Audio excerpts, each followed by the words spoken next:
Imagine riding a train so high up that it feels like you're floating among the clouds, speeding through mountain ranges once thought impossible to cross. Doesn't it sound like something you would have only seen in the movies? Well, in China, this dream has already come true.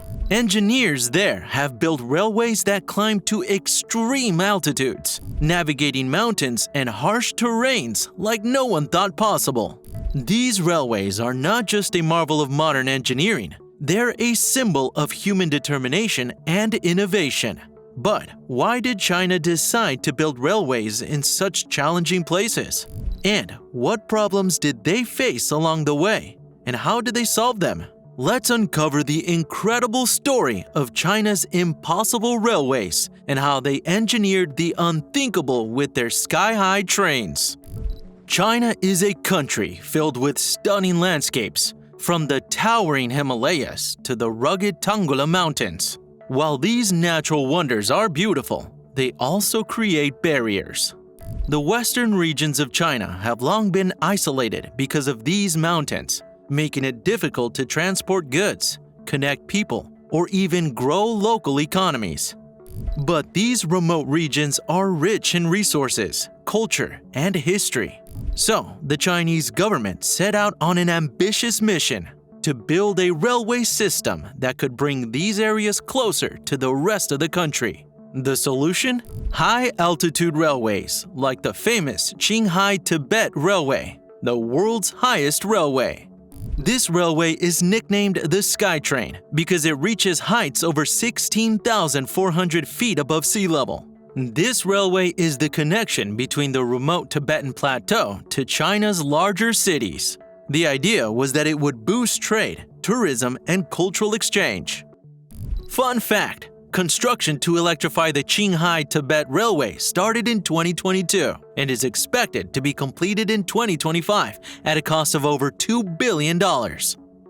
Now, looking at the construction of these sky-high railways, you can only imagine how hard it must be to build on mountains. It's tough enough as it is to build railways on flat ground.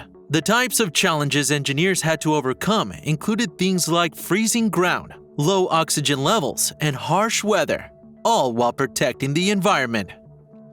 Building on permafrost. One of the biggest problems was permafrost, which is ground that stays frozen all year round. Sounds solid, right? Not really. During the summer, parts of the permafrost melt, causing the ground to shift or sink. This movement can bend or break the train tracks, making them unsafe.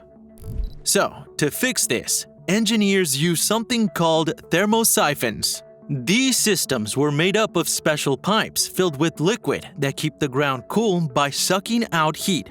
They also built the tracks on beds of gravel, which helps insulate the permafrost from warm temperatures. Thanks to these methods, the tracks stay stable even when the seasons change. Fun fact: over 340 miles of the Qinghai-Tibet Railway runs through permafrost zones.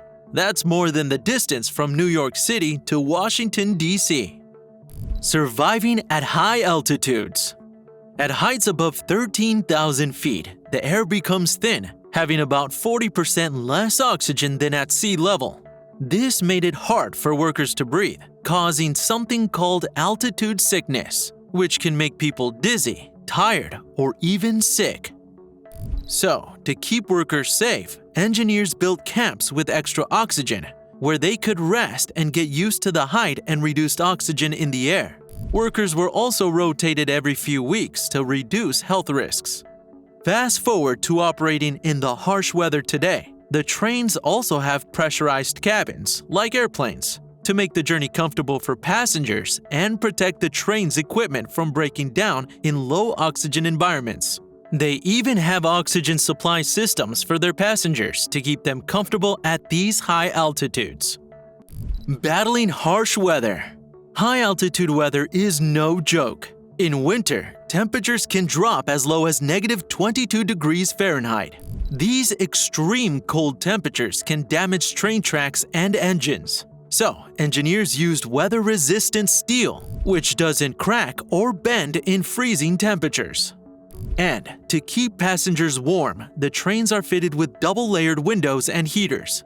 These windows also prevent frost from forming, so travelers can enjoy clear views of the snow-covered mountains. Fun fact: to build the 20-mile-long Guangzhou Tunnel, which is part of the Qinghai-Tibet Railway, engineers use powerful machines called tunnel boring machines to carve through the rocky terrain. Protecting the environment. The Tibetan Plateau, known as the roof of the world, is home to fragile ecosystems. So, naturally, building a railway here could have harmed local wildlife and plants if it was not done carefully. To protect the environment, engineers created special pathways under the railway tracks, which they called wildlife corridors.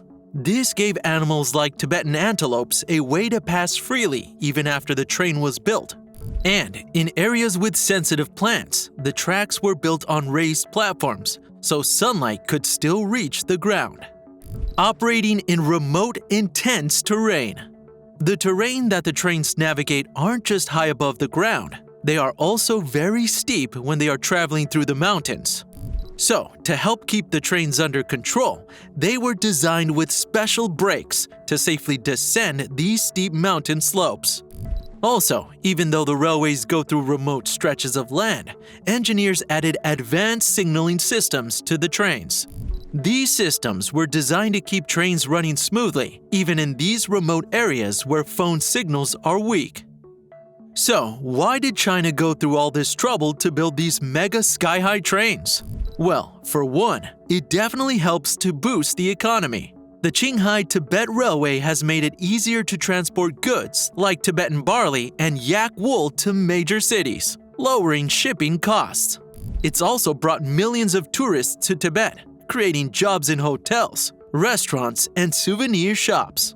Also, the train is helping to connect people.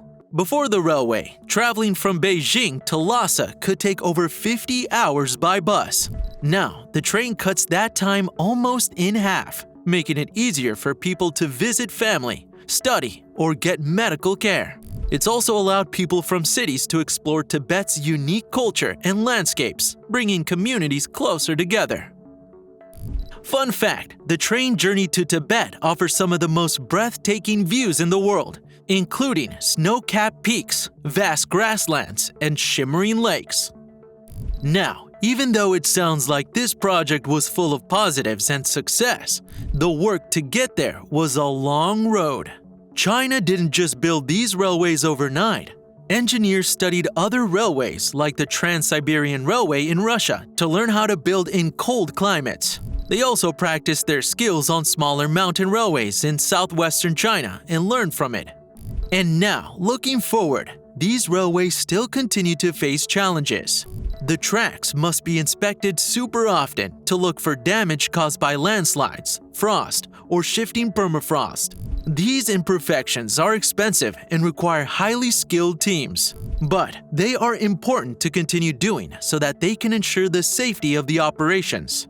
And there are also environmental concerns. While engineers work hard to protect the ecosystem, large-scale construction like this in fragile areas could still have long-term effects. So, they need to continuously watch the environment to make sure there aren't any negative impacts. But having said all that, China is already looking ahead and still planning to expand its high-altitude railway network. One crazy idea is to build a railway tunnel under Mount Everest to connect China and Nepal. If this ever becomes successful, it would be one of the most daring engineering feats in history.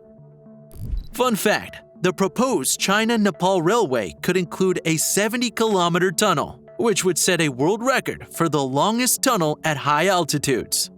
Thanks for watching. We hope you enjoyed learning all about the world of high-altitude railways that traveled through the clouds. Be sure to check out our other videos and remember to like and subscribe to our channel because engineering is for everyone.